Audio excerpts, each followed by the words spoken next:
Spicers, it's time for another roundtable. Tom's out of town, but that's okay. I'm Anna, this is Mark, and that's Dave, and we've got an awesome topic to talk to you guys about. We're going to talk about how to introduce your friends to anime.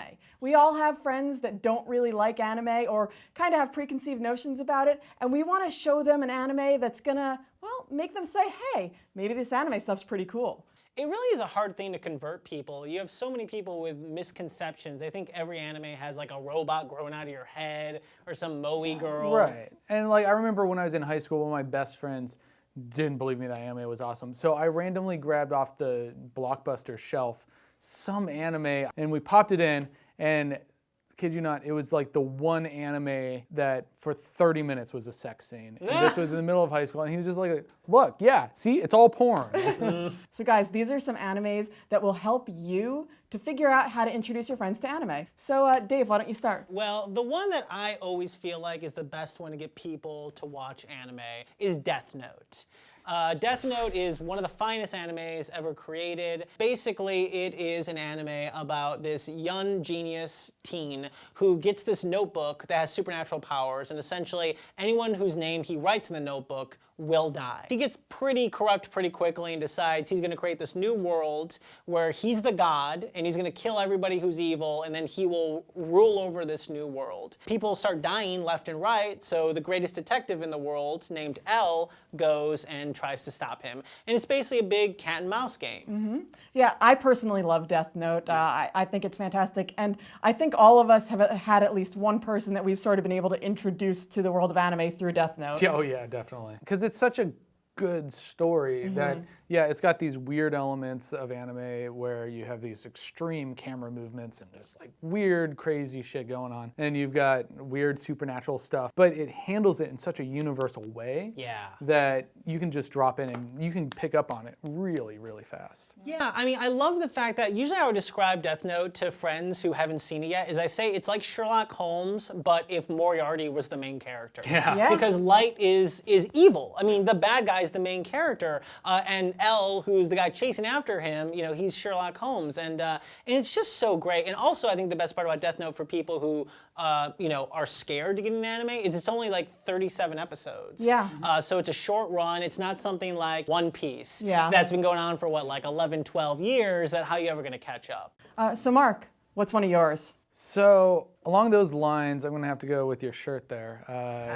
Cowboy Bebop is like one of the best stories ever. I mean, Guardians of the Galaxy pulled so much from that just for the team dynamic and like how the story unfolds. It's only, what, 20 some episodes. Yeah, it's pretty short. And it's really short, plus a movie. It pulls you into these characters' lives in a way that no other sci-fi show had done before, at least in my experience, and made you really like care about the realistic struggles that these people are going through. But at the same time, it's funny, it's action-packed, everything that modern Western television is striving for, you know, weird plot twists, no character is safe. Yes. You know, the dub, they did a really, really good job of getting the right voice cast, which is so important for getting people to actually watch this. Yeah, one of the other major things with Cowboy Bebop is the music. I mean, it's called Cowboy Bebop. Yoko Kanno, she was the one who created the music for it, and dubbed, subtitled, you're getting the same music. It's incredible. If you know anybody that's into jazz at all, they should watch this show. Absolutely. You know, it doesn't matter if they like anime, it doesn't matter if they're even gonna watch it for the anime, but the music is incredible. One of my favorite songs of all time is "What Planet Is This" from the movie. It's amazing. You know, I feel like Cowboy Bebop was what made me a serious anime fan. I think DBZ was my real gateway in, but I think Cowboy Bebop, like, you know, when we talk about films like The Godfather, you know, or films like, you know, Citizen Kane, Cowboy Bebop is like that for anime. For me, I really feel that way. It is just cut above the rest, and along with Akira, sort of the standard, except I think that overall it makes more sense to people than Akira. It's approachable. Yeah, Akira is not approachable. Like, even as a kid, when I watched it in like 1994, I knew this was not approachable.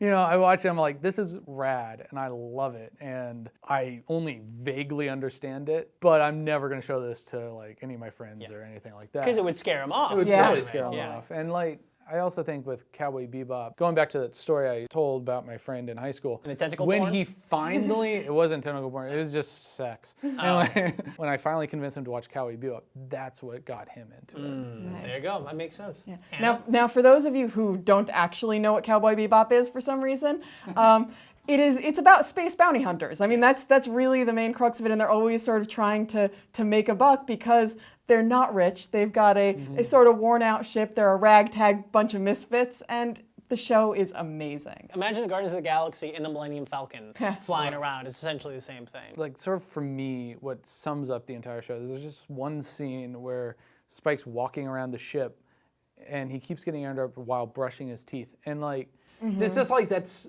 such a human thing that you never even see in live action movies. Yeah. Where like, it's this guy, he's just brushing his teeth while plot is unfolding. You know, it's just like, you get so into their day-to-day lives in this show that like, you forget that, oh yeah, he's brushing his teeth, he's got to clean his teeth, right? Okay, so I do want to talk about another type of anime that's out there that can really help to bring people into anime. That is the sports anime. Yes. Now, I want to start off by talking about Slam Dunk, because Slam Dunk is absolutely amazing. It's from the 90s. It's based on a Shonen Jump manga. Yeah. And it's super fun because it's not just sports, but it's sports comedy. Yes. You know, and I think that really helps. You know, you've got ones that are coming out now. You got like Kuroko's basketball and stuff, and those are a little more serious. But Ace of Diamonds. yeah, or Haikyuu, or Free, Iwatobi Swim Club, which I do kind of love. You watched that entire thing. But I was also a swimmer, so you know, it's one of those things where when you have anyone that's a sports fan, you can find an anime to fit that sport and really give them something that's accessible to them. Slam Dunk is amazing, and you should check it out. It's about this misfit kid who Sakuragi. Yeah, who joins a basketball team to impress a girl. Yeah. But ends up loving basketball, despite the fact that he hated it before. And he's like a giant freak monster, kind Yeah. of. Like he's over 6 feet tall and he's got monstrous strength. Everyone's scared of him.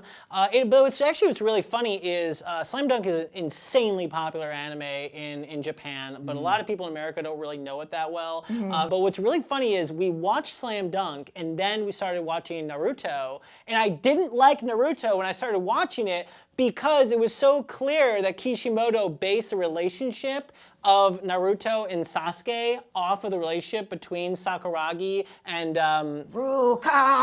Exactly, Rukawa. And so I had to take a beat, you know, and then go back to Naruto, which obviously I ended up completely loving. But Slam Dunk is amazing. And I think also Slam Dunk goes into slice of life, which we'll talk a little bit more. And what's great about Slam Dunk is it is nothing supernatural, nothing sci-fi. It is a legitimate sports anime about basketball. We don't even like basketball. Yeah, and that's we the thing. love that anime. Totally. And that's pretty powerful, right? Yeah. Now, the thing about Slam Dunk is that if you do find that you love it, you're going to get to the end of the anime and go, wait, but the story's not over. And that's because the manga continued, but they didn't continue with the anime. So you'll have to read the last couple chapters. But it's worthwhile, especially if you make it that far. That happens way too often. Yeah. These days. Mark. So along the lines of sort of slice of life, as you were talking about, the one that really sticks with me a lot is called Usagi Drop. Yeah. Or Bunny Drop, depending on the translation. And it's the story of he's in his early 30s, he's just starting out his career, he hasn't really made it yet. Guy who goes to his grandfather's funeral, and at his grandfather's funeral, he discovers that his grandfather had a 6-year-old daughter with an unknown woman. And so this daughter is sort of ostracized from the family. She's basically going to go for adoption. So he decides to take her in. Now, keep in mind, he's a single man in Tokyo that is taking on a daughter. So that's basically career suicide. Right. But he does it, and he raises this girl, and it's the story of him basically raising this girl. You know, it reminds me a lot of a Battle Boy, if he's actually related to the child. Is it drama, comedy, dramedy? It's dramedy. It's just a slice of life. It's just like this bizarre circumstance that this guy finds himself in. Like, it's the quickest way to dispel all of the sort of preconceptions of what anime is. Like, this is anime, but you're gonna love it. It's like something your parents could watch. So kids, if your parents are always like, why are you watching this anime stuff? That's Show one them that you that, can show yeah. them. You can show them Usagi Drop, and they'll be like, oh, maybe I get it now. It's adorable. Okay, well, guys, that's all the time that we have for this roundtable. Guys, let us know in the comments down below what animes you would use to introduce your friends to anime. And don't forget to comment, like, and check out our message boards and the wiki. The description below has the links. Check it out. So, Vicers, we'll see you next time. Yeah.